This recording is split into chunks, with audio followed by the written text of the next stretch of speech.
हाँ जी। हाँ जी।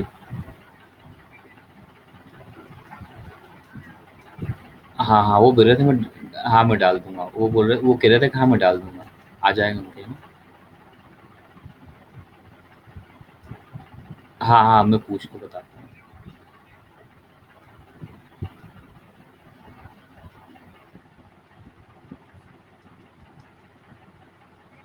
हाँ हाँ।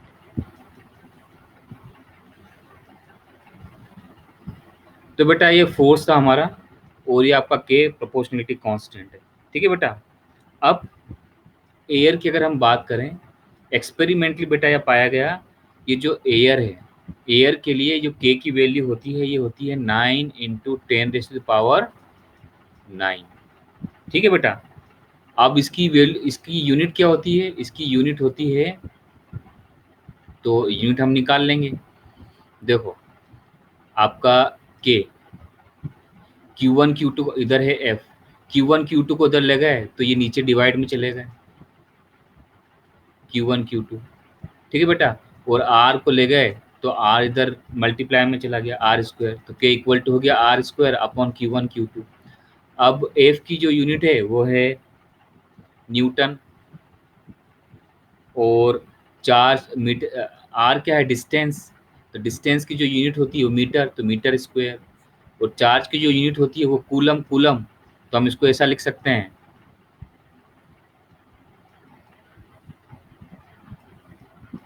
Coulomb square. ठीक है बेटा। तो इसकी यूनिट हो गई newton metre square upon coulomb square. ठीक है बेटा। अब इसके डायमेंशन, तो डायमेंशन में अगेन आपका जो के है वो इक्वल टू कितना होता है? फॉर्मूला क्या है इसका? F R square whole upon Q1 Q2। तो बेटा एफ के जो डायमेंशन होता है वो होता है आपका ML T-2। ठीक है। अगर नहीं पता हो तो देखो, एफ होता है आपका MA। ठीक है। ए के जो डायमेंशन होता है वो होता है LT-2। अगर नहीं याद आ रहा हो तो ए होता है आपका V/T,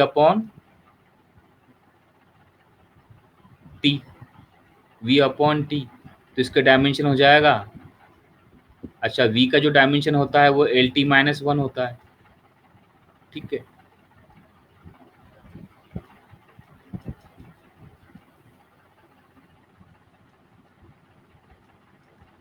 V का जो डायमेंशन होता है, क्योंकि V होता है वो होता है डिस्टेंस अपॉन टाइम। ठीक है बेटा। तो D का जो डायमेंशन होगा वो होगा L, और T का हो गया T।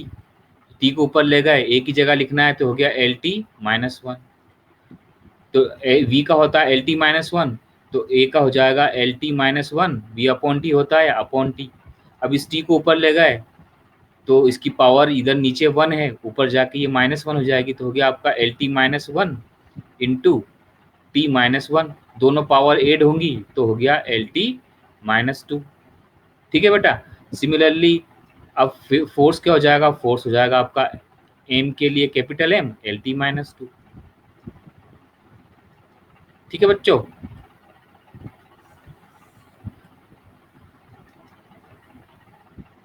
तो फोर्स का हो गया MLT-2। अच्छा, जो Q होता है वो Q क्या होता है? एक सेकेंड। Q की हमें डायमेंशन पता नहीं है, हमें करंट के पता है। कम करंट जो होता है, करंट का डायमेंशन A होता है। वो करंट क्या होता है बेटा? करंट हम ये आगे जाके पढ़ेंगे, ये होता है चार्ज पर यूनिट टाइम, है ना। तो चार्ज क्या हो जाएगा? चार्ज हो जाएगा I/T। तो करंट की जो डायमेंशन है वो हो गया A, और T का हो गया TAT। तो Q के जो डायमेंशन होगा वो हो गया AT। अब बेटा सब रख दो इसके अंदर, तो आपका K हो गया, सबसे पहले आता है इसमें FR² अपॉन Q1 Q2। तो बेटा F की जो डायमेंशन अभी हमने निकाला ML T-2, R डिस्टेंस है तो R का हो जाएगा L स्क्वायर, और Q का क्या होगा? AT। 80 मतलब 80 का स्क्वायर। ठीक है बेटा। अब ये हो गया आपका m, ये l इसकी पावर 2, इसकी पावर 1, ये दोनों ऐड होंगी तो हो गया ml3। ठीक है बेटा, ये है t माइनस 2, और ये a की पावर -2 हो गई, और ऊपर जाकर -2, और t की पावर भी -2। अब बेटा मैं यहाँ पे लिख रहा हूँ इसको। ठीक है, अब यहाँ पर इधर देखो l की पावर 3 और t की पावर -2 है, यहाँ पे t की पावर -2 है, दोनों ऐड होंगी तो हो गया आपका k equal to ml3 t की -4 a की पावर -2। ये बेटा k के डायमेंशन। ठीक है, क्लियर है? ये मैंने एक रिवाइज कर दिया, ये आपको आना चाहिए बहुत पहले से डायमेंशन फॉर्मूले के अंदर। ठीक है बेटा, क्लियर है? जल्दी से टाइप करो, क्लियर है?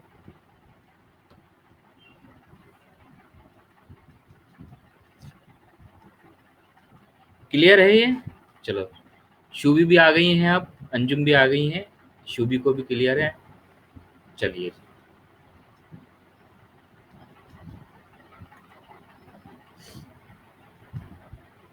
हाँ, तो k की जो हमारी वैल्यू है ये आई 9 into 10⁻⁹ newton metre square upon coulomb square. बेटा ये जो वैल्यू है, ये वैल्यू है k की फ्री स्पेस के लिए, मतलब एयर के लिए, मतलब वैक्यूम के लिए, है ना बेटा? क्यों? क्योंकि बेटा जो k होता है ना, k ये होता है medium dependent.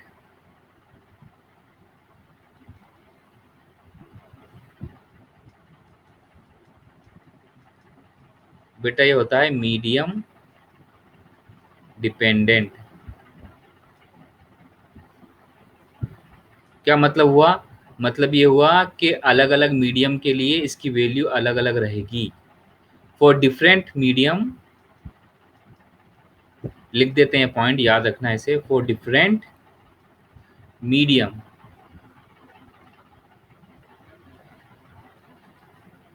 Value of k is different.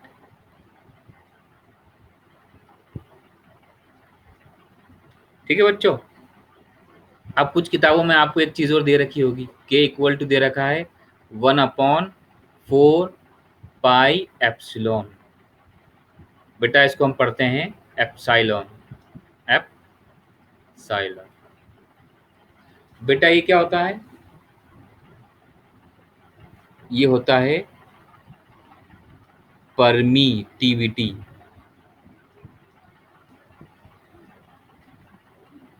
Of medium. इसके बारे में हम है ना नेक्स्ट लेक्चर में बात करेंगे, परमिटिविटी ऑफ मीडियम के बारे में हम आगे पढ़ेंगे, पर अभी हम इसको इसका इंट्रोडक्शन यहाँ पर हो गया। ये क्या होता है? एप्सिलॉन, एप्साइलन पढ़ते हैं ऐसे, ये होता है परमिटिविटी ऑफ मीडियम। ठीक है बेटा, और ये भी परमिटिविटी ऑफ मीडियम, ये भी मीडियम डिपेंडेंट होती है। और बेटा के एयर के लिए वो होता हो जाएगा आपका, बुक के अंदर भी दिया हुआ है 1/4 पाई एप्सिलॉन नॉट, है ना?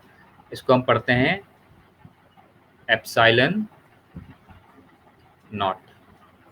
बेटा नॉट किसके लिए? नॉट का इसलिए क्योंकि नो मीडियम है, नो मीडियम, कोई मीडियम नहीं है। मतलब क्या है? जब कोई मीडियम नहीं है तो फ्री स्पेस है, मतलब एयर है। ठीक है, अब सुनो, ये 1/4 पाई कहाँ से आ गया? तो ये भी सुन लो। देखो, एक अगर पॉइंट चार्ज की बात करते हैं, वो एक बहुत छोटा होता है, मगर जब उसको आप बहुत बड़ा माइक्रोस्कोप से देखोगे तो आपको एक ऐसा स्फीयर नजर आएगा। ठीक है बेटा, एक स्फीयर नजर आएगा आप। अब स्फीयर में से स्फीयर का जो एंगल होता है, स्फीयर का जो एंगल कितना होता है? एंगल होता है 4 पाई। अब बेटा दो बहुत दूर दूर चार्ज रखे हुए हैं, पॉइंट चार्ज की तरह बिहेव कर रहे हैं, पर वो हैं स्फीयर, तो उसमें से बहुत सारी लाइन निकल रही। कितनी लाइन निकल रही? 4 पाई लाइन निकल रही। पर वो एक्ट किस, इस पर जो फोर्स लगा रही है वो तो एक ही लाइन पर लगा रही है ना, तो कैसा लिख सकते हैं हम इसको? लिख सकते हैं 1/4 पाई में से एक लाइन। ठीक है बेटा। और मीडियम, ये इसको थोड़ा सा जो परमिटिविटी है हम इसको थोड़ा सा आगे डिस्कस करेंगे। ठीक है बच्चों, ये क्लियर है?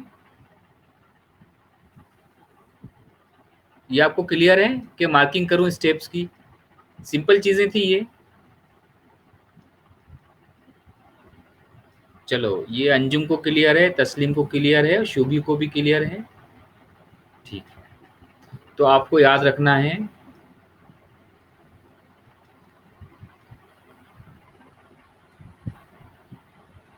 कि होता है, वो होता है 1/4 पाई एप्सिलॉन नॉट।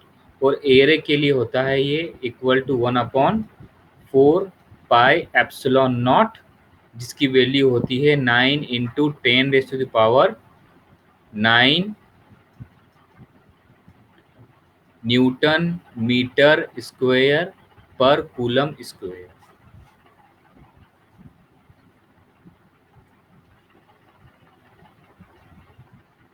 चलो बेटा, अब हम पढ़ते हैं इसमें limitation of Coulomb's law.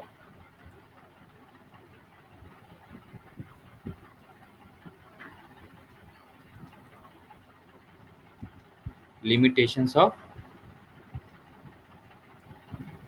Coulomb's law.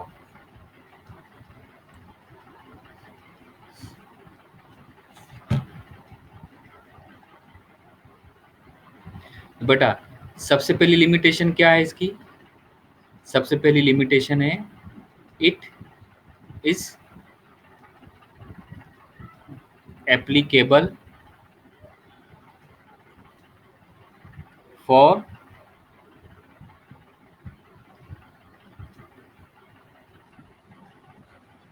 Point charge only. मतलब ये कहाँ लगेगा? सिर्फ पॉइंट चार्ज के लिए लगेगा। पॉइंट चार्ज के लिए ये वैलिड है, एक्सटेंडेड चार्ज के लिए वैलिड नहीं है। एक्सटेंडेड चार्ज, बेटा एक्सटेंडेड चार्ज क्या हो गया? आपने एक अच्छा खासा बड़ा एक स्फेयर हो गया, उस पर बहुत सारा चार्ज है, उस पर चार्ज है, या एक रॉड है उस पर चार्ज है। ठीक है बेटा, तो ऐसी चीज़ों के लिए ये फोर्स कैलकुलेट नहीं कर सकता। ठीक है बेटा, तो पॉइंट चार्ज मतलब वेरी स्मॉल।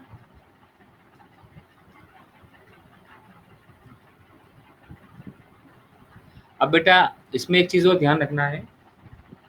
देखो, कभी कभी क्या होता है कि आपका जो चार्ज है, इसकी डेफिनेशन को समझना। देखो, कभी कभी क्या होता है कि चार्जेस, आपका चार्ज है वो बहुत बड़ा है ना। चार्ज, जिस बॉडी के ऊपर चार्ज है उसकी वैल्यू वो कम से कम 1 मीटर का है। ठीक है बेटा, तो वो तो बहुत बड़ा है, मगर वो दूसरी वाली बॉडी से, दूसरी वाली जो बॉडी है, ये दूसरा वाला जो चार्ज बॉडी है उससे इतनी दूरी पर है कि उसके कंपैरिजन में ये पूरा पूरा जो स्फेयर है ये बहुत ही छोटा है। जैसे तुमने क्या किया कि 1 मीटर का आपने चार्ज लिया, इधर भी 1 मीटर का, सॉरी 1 मीटर का रेडियस का आपने एक स्फेयर लिया, उसको चार्ज दे दिया। इधर भी 1 मीटर का स्फेयर लिया, उसको भी चार्ज दे दिया। अब दोनों बॉडी पॉइंट चार्ज थोड़ी है, मगर इन दोनों के बीच में डिस्टेंस बहुत ज़्यादा है, आपने 1 किलोमीटर रख दिया। तो अब ऐसे कंडीशन में ये भी पॉइंट चार्ज की तरह बिहेव करेगा और ये भी पॉइंट चार्ज की तरह बिहेव करेगा। तो आप कूलम्स लॉ लगा सकते हो। जैसे फॉर एग्जांपल आप देखते हो ना, अर्थ और स्टार्स, अर्थ और स्टार की बात करते हो, तो अर्थ क्या है कि बहुत बड़ा है, बहुत बड़ी है। इसी तरह कुछ स्टार्स बहुत बड़े हैं, मगर हम जब अर्थ पर रहते हैं तो हमें ना बहुत सारे बड़े बड़े स्टार पॉइंट की तरह नजर आते हैं। क्यों? क्योंकि उसका डिस्टेंस बहुत ज़्यादा है। इसी तरीके से अगर कोई स्टार पर जाके अर्थ को देखेगा तो अर्थ बहुत छोटी लगेगी। क्यों? क्योंकि डिस्टेंस बहुत ज़्यादा है। तो अगर डिस्टेंस वेरी बहुत ज़्यादा होगा तो हम इसके लिए पॉइंट चार्ज की एक डेफिनेशन लिख लेते हैं। पॉइंट चार्ज क्या होगा?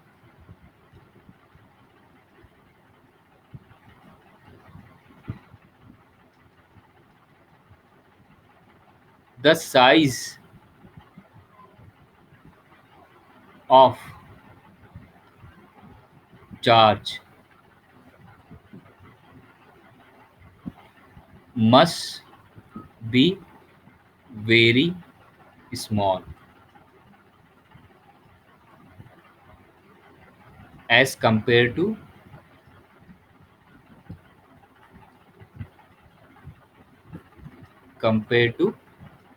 distance between charges। ये पॉइंट याद रखने का है, ये हम क्वेश्चन सॉल्व करेंगे उसमें काम आएगा। ठीक है,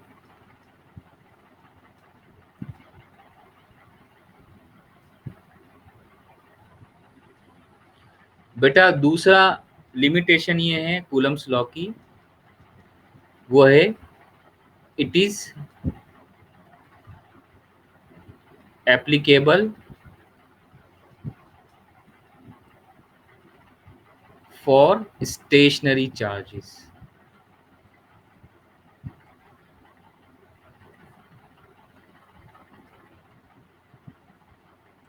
ये स्टेशनरी चार्जेस के लिए एप्लीकेबल है, वैलिड है। फॉर एग्जांपल आपका एक Q1 एक चार्ज है,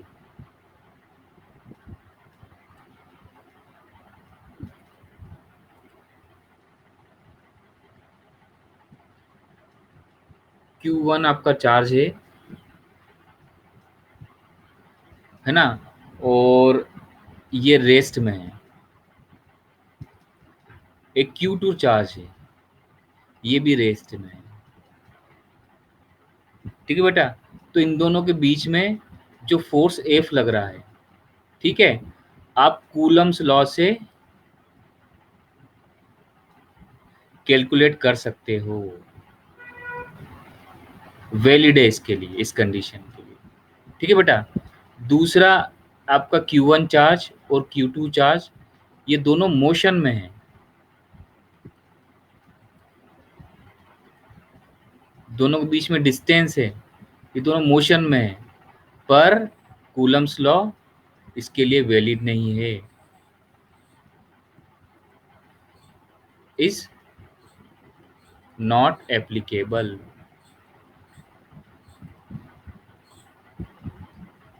ठीक है बेटा, तीसरी कंडीशन, कोई एक चार्ज मान लो Q1 रेस्ट में है, कोई एक भी चार्ज रेस्ट में है और दूसरा एक मोशन में है, तो बेटा इस कंडीशन के लिए कूलम्स लॉ इज एप्लीकेबल। अगर एक चार्ज रेस्ट में है और एक मोशन में है तो हम उसे अप्लाई कर सकते हैं। ठीक है बेटा, तो कोई एक भी चार्ज रेस्ट में होगा तो हम कूलम्स लॉ लगा सकते हैं। अब जरा सुन लो, ये हो गया आपकी स्टेप नंबर ए, ये हो गई आपकी स्टेप नंबर बी और ये हो गई स्टेप नंबर सी। बताओ इनमें से कोई डाउट हो जल्दी बोलो, अदरवाइज क्लियर टाइप करो मैसेज बॉक्स में।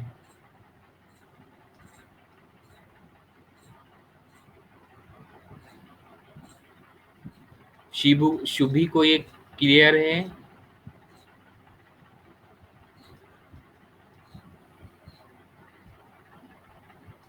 चलिए ठीक है।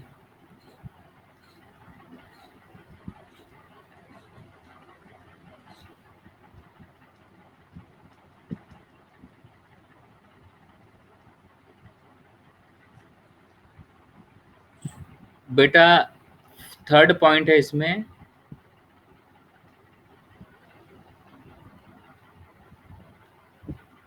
वो है इट इज नॉट वैलिड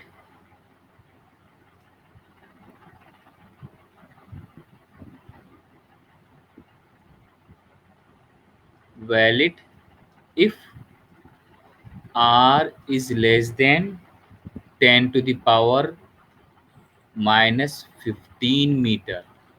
यानी अगर r की वैल्यू बहुत छोटी हो, जो बीच में डिस्टेंस है, ये आपका Q1 चार्ज है और ये आपका Q2 चार्ज है और इन दोनों के बीच में डिस्टेंस बहुत छोटा है, very very small, r is very very small, very very. ठीक है, यहाँ पे देखो इतना छोटा होना चाहिए, ये 10⁻⁻15 से छोटा होना चाहिए, लेस देन। तो बेटा ये आपका कूलम्स लॉ वैलिड नहीं रहेगा। क्यों वैलिड नहीं रहेगा? क्योंकि बेटा इतनी जो छोटी साइज होती है ना, ये एटम की होती है, तो फिर ये जो है ना एटॉमिक लेवल पे चला जाएगा। तो एटॉमिक लेवल पर कूलम्स लॉ काम नहीं करेगा, वहां पर जो एटॉमिक फोर्स उसका लॉ फिर एक अलग ही कहानी होगी। ठीक है बेटा। नेक्स्ट है हम ए, मैंने नहीं लगा, पता नहीं गलती से लग गया होगा।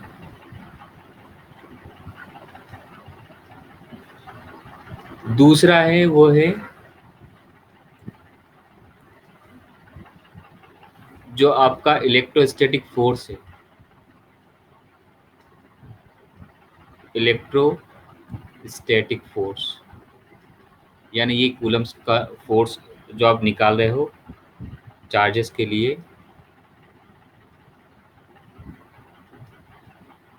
बेटा ये कंजर्वेटिव फोर्स होता है।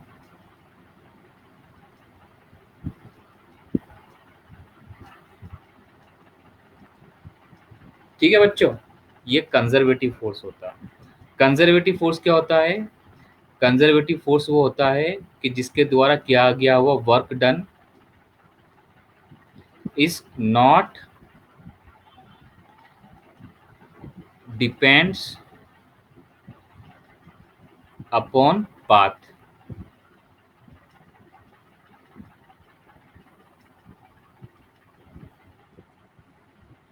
बेटा ये पाथ के ऊपर डिपेंड नहीं करता। मतलब क्या हुआ? जैसे एक बिल्डिंग है, एक सेकेंड, बिल्डिंग थोड़ी अच्छी बनाओ भाई। शेप्स,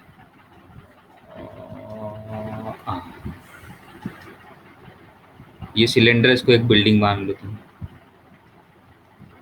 ठीक है, अब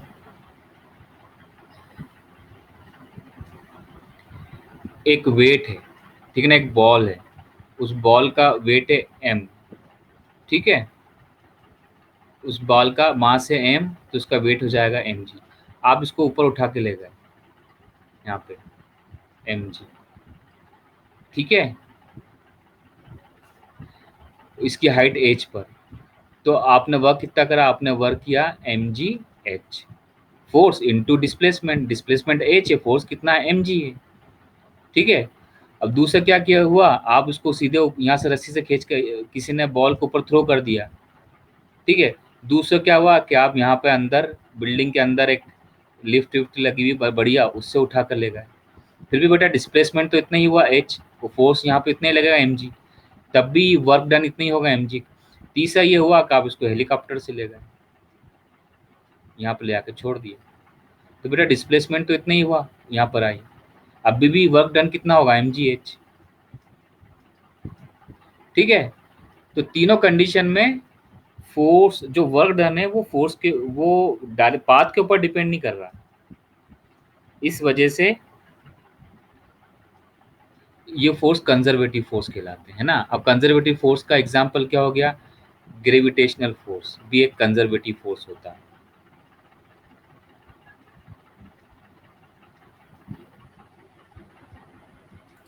ठीक है बच्चों, क्लियर है? क्लियर है? कमेंट करो मैसेज बॉक्स में। नया टॉपिक, फिर इसमें हम दूसरी चीज पढ़ते हैं। ठीक है, शुभी को ये क्लियर है, अंजुम को ये क्लियर है, तस्नीम को भी क्लियर है। चलिए भैया,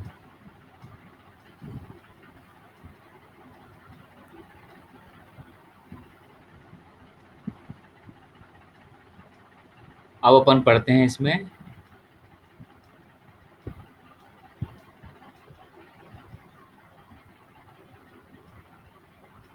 कंपैरिजन विथ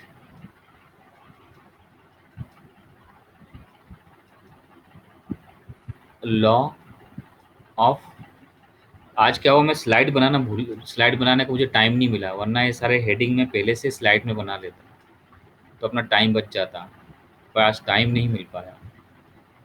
ग्रेविटेशन, ठीक है बेटा। देखो कूलम्स लॉ है ना, ये किससे इंस्पायर्ड है? ये ग्रेविटेशन का जो लॉ हमने पढ़ा था उससे ही इंस्पायर्ड, ठीक है बेटा।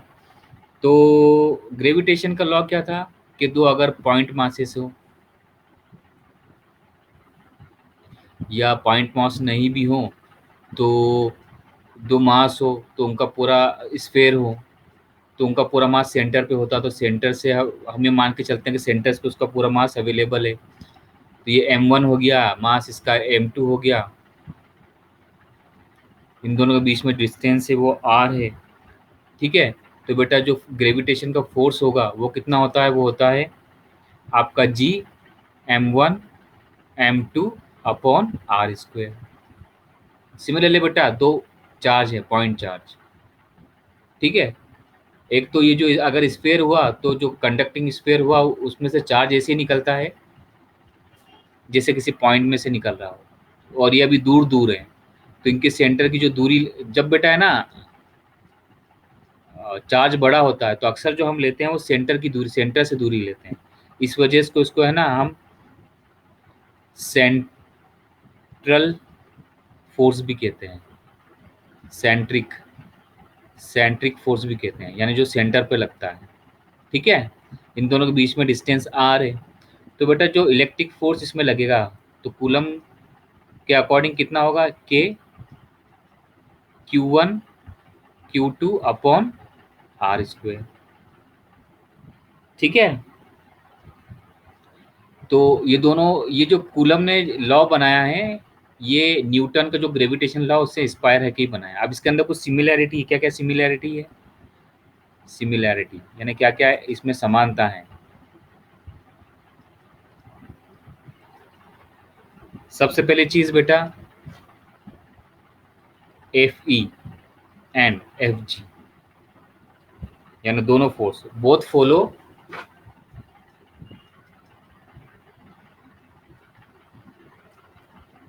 Follow inverse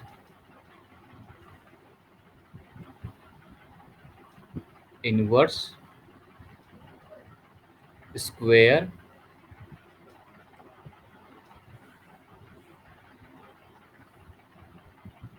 square. दोनों फोर्स है ना, ये इनवर्स स्क्वायर लॉ को फॉलो करते हैं, ठीक है बेटा। पहला पॉइंट, पहली सिमिलैरिटी दी होगी। देखो यहाँ पर भी जो एफ है ये डिस्टेंस के स्क्वायर का इनवर्स है, यहाँ पर भी फोर्स डिस्टेंस का स्क्वायर का इनवर्स है, तो ये दोनों इनवर्स स्क्वायर लॉ फॉलो करते हैं बेटा। दूसरा है ये दोनों सेंट्रल फोर्स होते हैं, यानी दोनों सेंट्रल की तरफ लगते हैं, सेंट्रल फोर्स, ठीक है बेटा। तीसरा है दोनों force both are conservative force.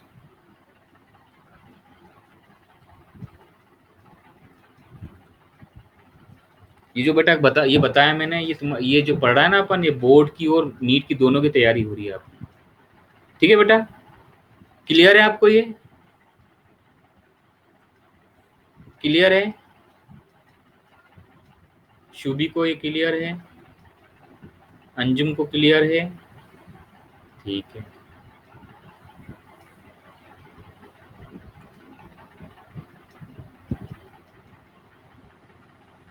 अब बेटा इनमें डिफरेंसेस क्या क्या है?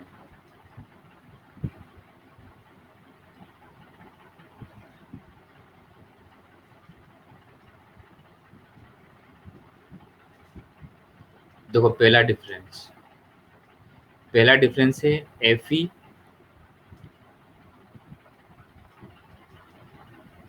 Can be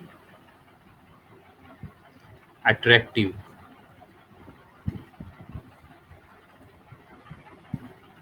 as well as repulsive.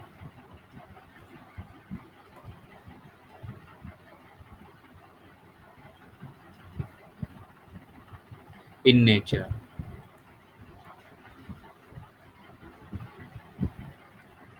but Fg is always attractive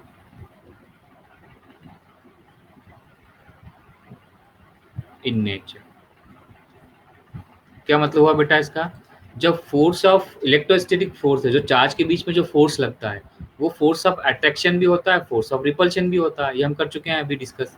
और जो आपका ग्रेविटेशन का फोर्स होता है बेटा, कभी भी ये रिपल्शन का फोर्स नहीं होता है, हमेशा अट्रैक्शन का फोर्स होता है। ठीक है। सेकेंड है Fe is medium dependent.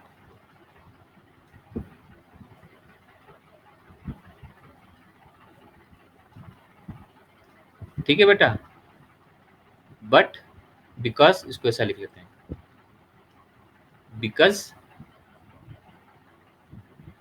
K is medium dependent.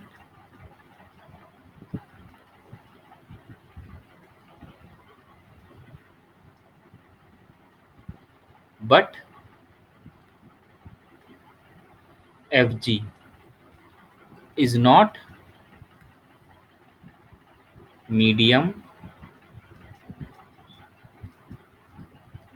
dependent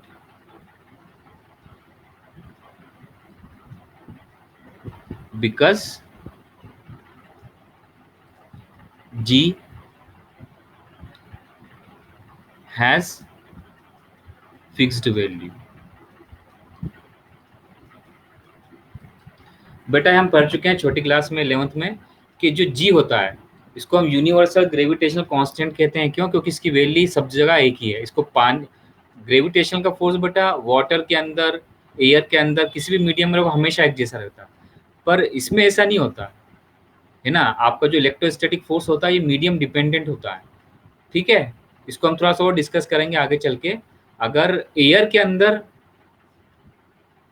आपने चार्ज रखा है तो उस पर फोर्स अलग लगेगा और चार्ज को आप सिस्टम को उठा के आप वाटर में ले गए हो या किसी दूसरे मीडियम में ले गए हो तो इसकी वैल्यू चेंज हो जाएगी। ठीक है बेटा, तो मीडियम डिपेंडेंट होता है ना।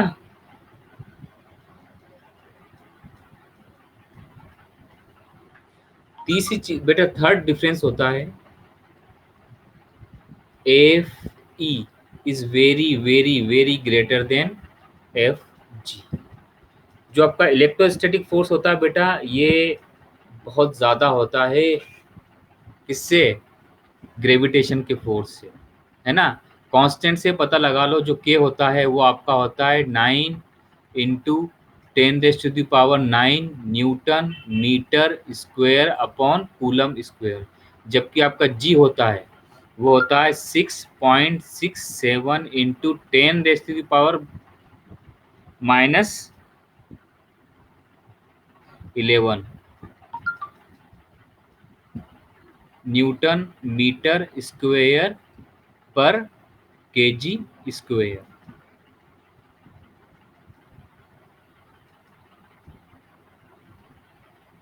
ठीक है बेटा। अब यहाँ पे देखो, यहाँ पे के है, ये 10⁹ है, ये बहुत बड़ा। और यहाँ पे 10 मतलब ये पॉइंट्स में आ रहा है। 10⁻11 मतलब 0.0000 11 जीरो आएंगे फिर 1 एक आएगा। और यहाँ पर 9, यहाँ पे 9 के बाद 10, 9 के बाद 9 जीरो लग जाएंगे, इतना बड़ा होता है। ठीक है, इसको हम क्वेश्चन में और देखेंगे। तो अभी हम एक क्वेश्चन करते हैं। डाइलेक्ट्रिक कांस्टेंट को तो हम नेक्स्ट लेक्चर में अगली बार डिस्कस करेंगे। आपसे क्वेश्चन में कहा गया है फाइंड रेशियो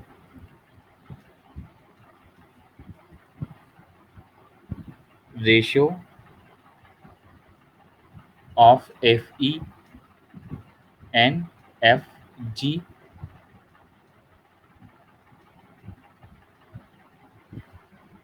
बिटवीन 2 इलेक्ट्रॉन्स। ठीक है बेटा, आपसे क्वेश्चन में कह दिया गया है कि आपको 2 इलेक्ट्रॉन दे रखे हैं उन दोनों इलेक्ट्रॉन के बीच में इलेक्ट्रोस्टैटिक फोर्स कितना लगेगा और ग्रेविटेशनल का फोर्स कितना लगेगा, ये आपको निकालना है। तो कुछ चीज़ें आपको याद होना चाहिए, जैसे मास ऑफ इलेक्ट्रॉन है, मास ऑफ इलेक्ट्रॉन होता है ये 9.1 इंटू 10⁻³ -31 kg। बेटा चार्ज ऑफ इलेक्ट्रॉन होता है, चार्ज ऑफ इलेक्ट्रॉन होता है वो होता है 1.6 इंटू 10⁻⁻19 कूलम। ठीक है बेटा। और आपका जो के होता है ये होता है 9 इंटू 10⁻⁹ न्यूटन मीटर स्क्वेयर पर कूलम स्क्वेयर। और बेटा जो आपका जी होता है, जी होता है 6.67 इंटू 10⁻⁻11 न्यूटन मीटर स्क्वेयर पर केजी स्क्वेयर। ठीक है। तो आपका जो एफ ई होता है, सॉरी, हाँ एफ ई क्या होता है, एफ ई होता है के Q1 Q2 upon R square. ठीक है बेटा। तो ये हो जाएगा आपका के इंटू क्यू ई, क्योंकि दोनों जगह इलेक्ट्रॉन है, क्यू ई होल अपॉन दोनों का डिस्टेंस सेम है।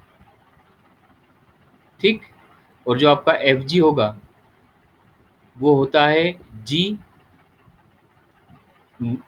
M1 M2 upon R square. तो बेटा ये हो जाएगा जी mass of electron multiply by दोनों तरफ मास ऑफ, दोनों तरफ इलेक्ट्रॉन है, आर स्क्वेयर। अब बेटा इन दोनों का रेशियो निकालना है, तो क्या करो आप है ना एफ ई को एफ जी से डिवाइड कर दो। तो एफ ई कितना था, एफ ई था के क्यू ई का square upon R square upon G M E का स्क्वेयर अपॉन आर स्क्वेयर। ये आर से आर कैंसिल आउट हो गया। ठीक है। अब बेटा यहाँ पर ये रख दो, तो ये हो गया आपका K Q E square whole upon G M E का स्क्वेयर। इसकी वैल्यू आप रखोगे जो दे रखी है, तो के की वैल्यू है 9 पॉइंट इंटू 10⁻⁹, एम की वैल्यू है, क्यू की वैल्यू है 1.6 इंटू 10⁻⁻19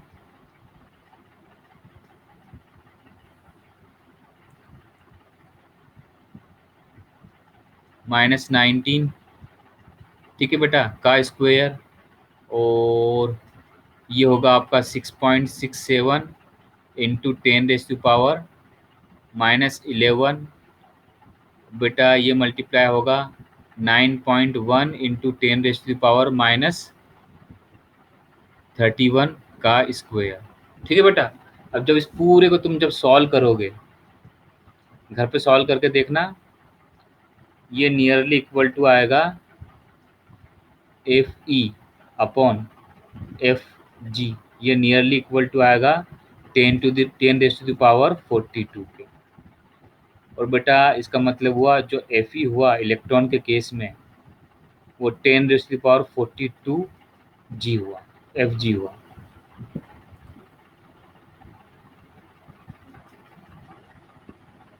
एफ जी हुआ मतलब इतना ज़्यादा फोर्स लगता है इलेक्ट्रॉन के केस में, इलेक्ट्रोस्टैटिक फोर्स ग्रेविटेशन के कंपैरिजन में। यानी अगर आपने इलेक्ट्रॉन को इतनी दूर रखा है कि उनके बीच में जो एफ जी लग रहा है वो 1 न्यूटन है, तो एफ ई कितना लगेगा, एफ ई लगेगा 10⁻42 न्यूटन, इतना ज़्यादा लगेगा। ठीक है। अब इसकी मैं थोड़ी सी मार्किंग कर देता हूँ ताकि आपको कोई डाउट पूछ लो। बेटा ये होगी आपकी स्टेप नंबर ए, ये होगी आपकी स्टेप नंबर बी, इन दोनों को मैंने डिवाइड किया, ये होगी आपकी स्टेप नंबर सी, और ये होगी आपकी स्टेप नंबर डी। ठीक है। अब बताओ, अगर किसी स्टेप में डाउट हो तो बताओ, उस स्टेप का नाम लिखो, अदरवाइज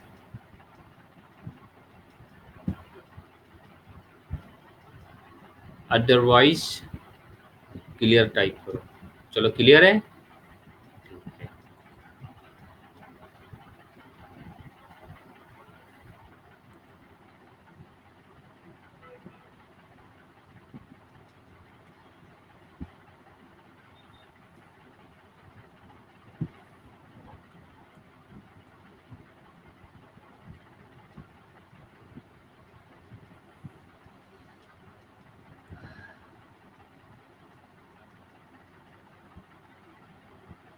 चलो अब एक क्वेश्चन है, एक क्वेश्चन और लिखो। क्वेश्चन नंबर 2 क्वेश्चन है a charge is divided.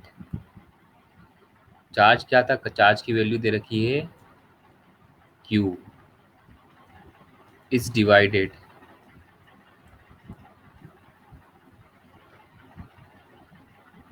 Into two parts. दो पार्ट्स के अंदर उसको डिवाइड कर दिया गया, ब्रेक कर दिया गया, such that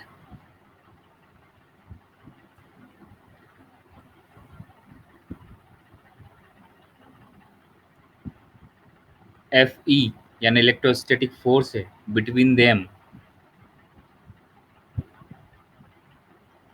between them is maximum.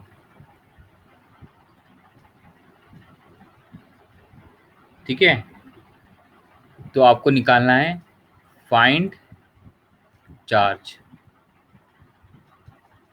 Of each part.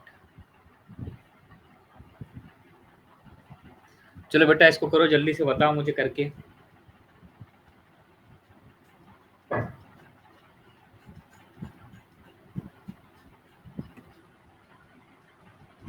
करके बताओ मुझे, कमेंट करो कि क्या होगा इसका, क्यू कितना होगा, दोनों को कितने रेशियो में डिवाइड करेंगे कि मैक्सिमम लगेगा।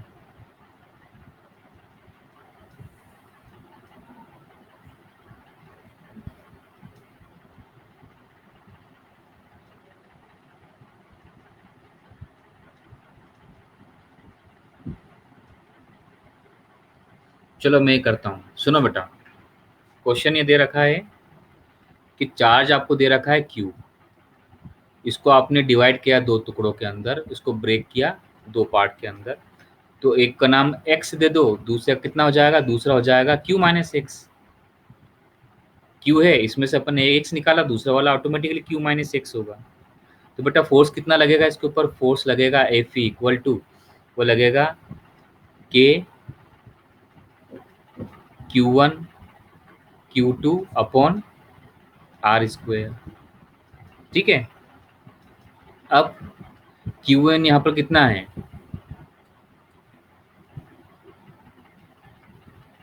Q1 यहाँ पर कितना है? Q1 को आप x मान लो, वो Q2 कितना होगा? Q2 को आप Q माइनस एक्स मान लिया, Q माइनस एक्स हो जाएगा फिर Q2। तो अब Fe कितना होगा? अब आपका Fe हो जाएगा K x into Q minus X whole upon R square. ठीक है बच्चों। अच्छा, हमने कंडीशन ऑफ मैक्सिमा पढ़ी थी, वहां पर मैं रतलाम में आया था, मैंने बताया था कंडीशन ऑफ मैक्सिमा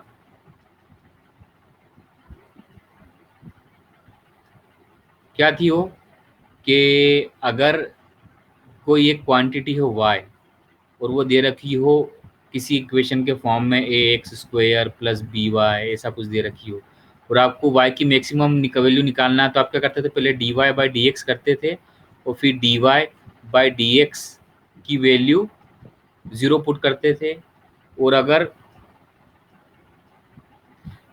dy इसको डबल डिफ्रेंशिएट करते थे तो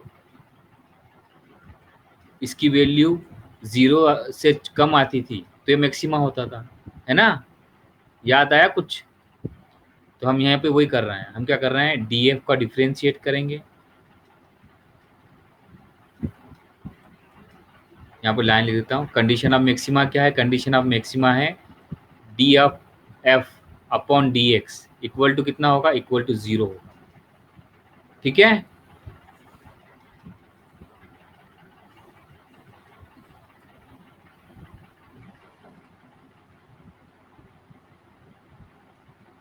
D of D X equal to 0 होगा, है ना। तो सबसे पहले डी ऑफ डी एक्स निकालो, तो डी ऑफ ये कितना हो जाएगा,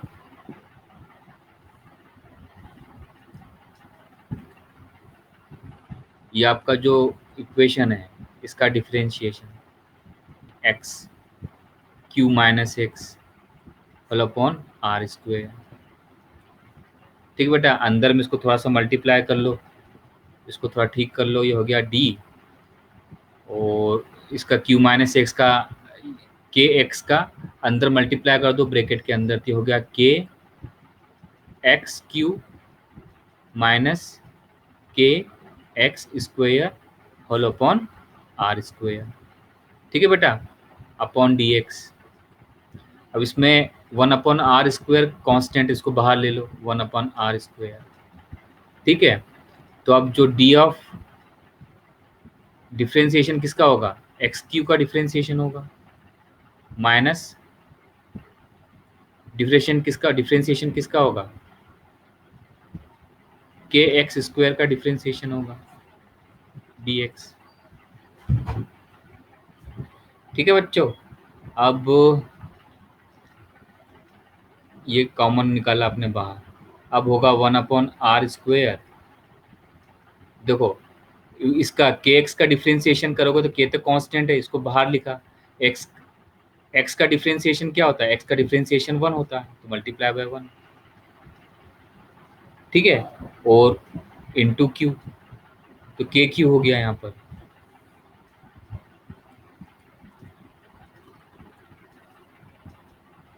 r²।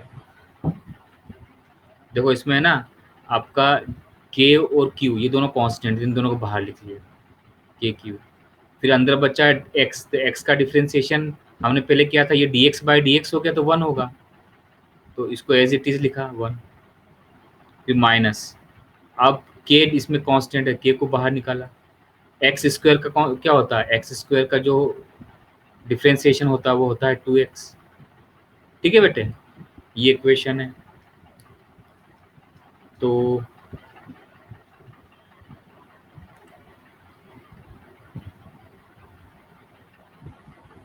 अब आपकी इक्वेशन बची F E equal to 1/r², D F E, sorry, D of D X, ये बचा आपका के क्यू माइनस 2kx। ठीक है बेटा, अब हमने फॉर कंडीशन ऑफ मैक्सिमा के लिए हमने माना जो आपका D F of D x है ये इक्वल टू 0 है, तो ये 0 पुट कर दिया, इक्वल टू 1/r²,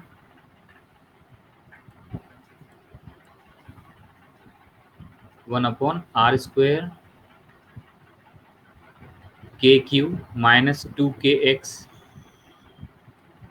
ठीक है बेटा, ये r इधर गया, 0 के साथ मल्टीप्लाई हुआ तो ये 0 हो गया, तो बच्चा 0 इक्वल टू के क्यू माइनस 2kx। ये माइनस 2kx को इधर ले गए तो हो गया आपका 2kx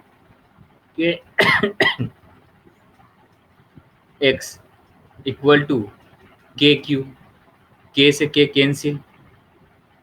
ठीक है बेटा, तो बचा 2x इक्वल टू क्यू, तो x की वैल्यू आ गई k/2। ठीक है बेटा, तो पहला चार्ज हो गया q/2, दूसरा वाला चार्ज कितना होगा, दूसरा वाला चार्ज था k माइनस एक्स, तो ये कितना हो जाएगा, k माइनस के एक्स की वैल्यू है के q/2, इसको आप सॉल्व करोगे तो फिर आंसर आया q/2। मतलब क्या हुआ कि आप दोनों चार्ज को q/q, ये जो चार्ज है आपका q, इसको आधा आधा कर दोगे, q/2 और फिर r डिस्टेंस पे रख दोगे, तो बेटा इस केस में एफ ई की वैल्यू मैक्सिमम होगी। ठीक है, अब मैं इसकी मार्किंग कर देता हूं, आप मुझसे डाउट पूछ लो, अदरवाइज अपन आगे बढ़ते हैं। अब लास्ट क्वेश्चन इसके बाद वो करते हैं बेटा, उसके बाद फिर अपनी आज की छुट्टी। सुनो, तो हाँ, ये है स्टेप नंबर ए, ये है बेटा स्टेप नंबर बी, ये है आपका स्टेप नंबर सी, ये है आपका स्टेप नंबर डी, ये है स्टेप नंबर ई, और ये है स्टेप नंबर एफ, ये है स्टेप नंबर जी।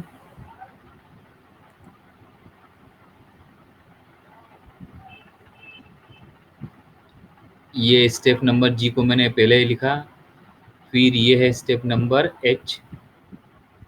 ठीक है बच्चों, और बस यहाँ तक डाउट हो सकते हैं, बाकी सब सिंपल है। अब मुझे बताओ इसमें से किसी चीज में डाउट है? अंजुम को कंडीशन ऑफ मैक्सिमा नहीं आई।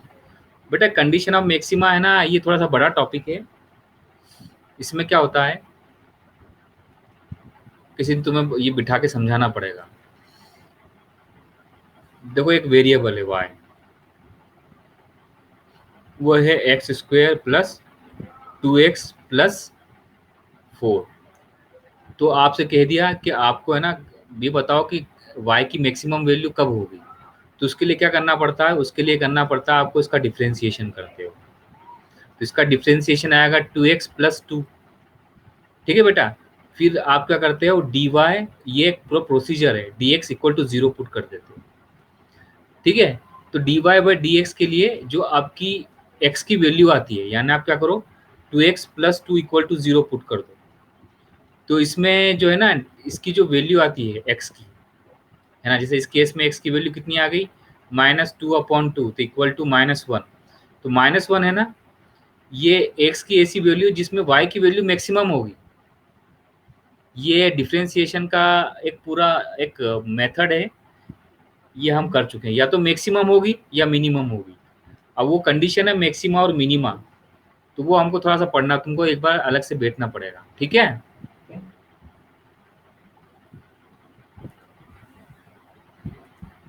ठीक है बेटा। अंजुम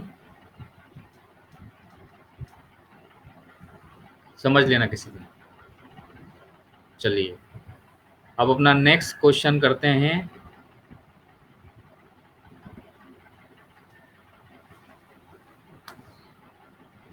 क्वेश्चन आपको दे रखा है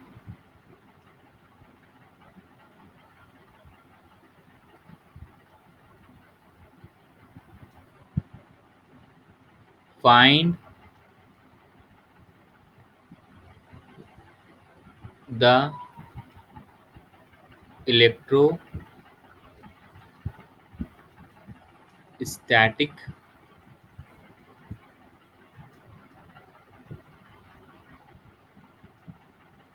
फोर्स बिटवीन देम। किन के बीच में निकालना है ये मैं बताता हूँ। पहला ऑप्शन लिख लो। पहला ऑप्शन है 4.5 इंटू 10⁻10 एन, और ये है अट्रैक्टिव। ठीक है बेटा। दूसरा ऑप्शन है 4.5 इंटू 10⁻10, दूसरा ये है रिपल्सिव। सी ऑप्शन है 1.8 इंटू 10⁻11 रिपल्सिव। और सी डी ऑप्शन है वो है नन ऑफ दीज। ठीक है बेटा। अब इसका आपको निकालना है कि एक स्फेयर है, दो स्फेयर है। ये मैं थोड़ा सा अच्छा सा बनाता हूँ, रुको।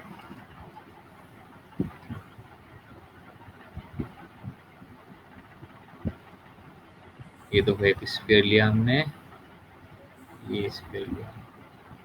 ठीक है,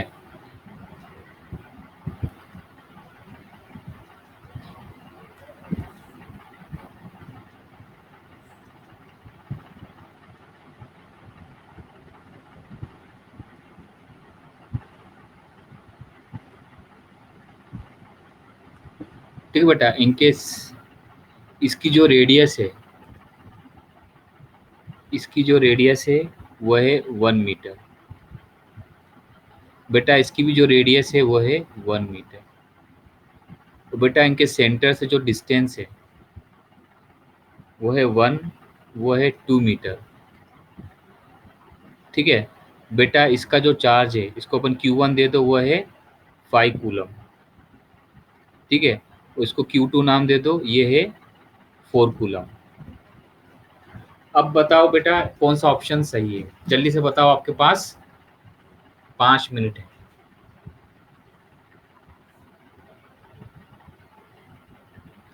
जल्दी जल्दी जल्दी जल्दी जल्दी। किसी का जल्दी, किसी ने नहीं बताया, जल्दी बोलो।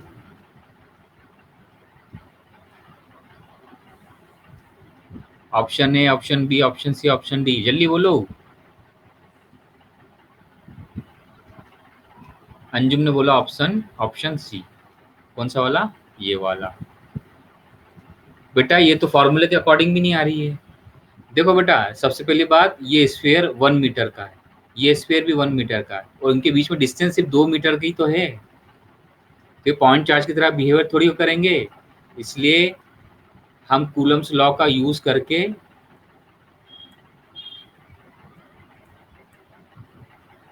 वी कैंट यूज, हम कूलम्स लॉ से ये फोर्स नहीं निकाल सकते। फोर्स तो लगेगा पर उसके लिए कोई दूसरी मेथड होगी। इसलिए हम क्योंकि कूलम्स लॉ पढ़ रहे हैं, तो हमारा ऑप्शन होगा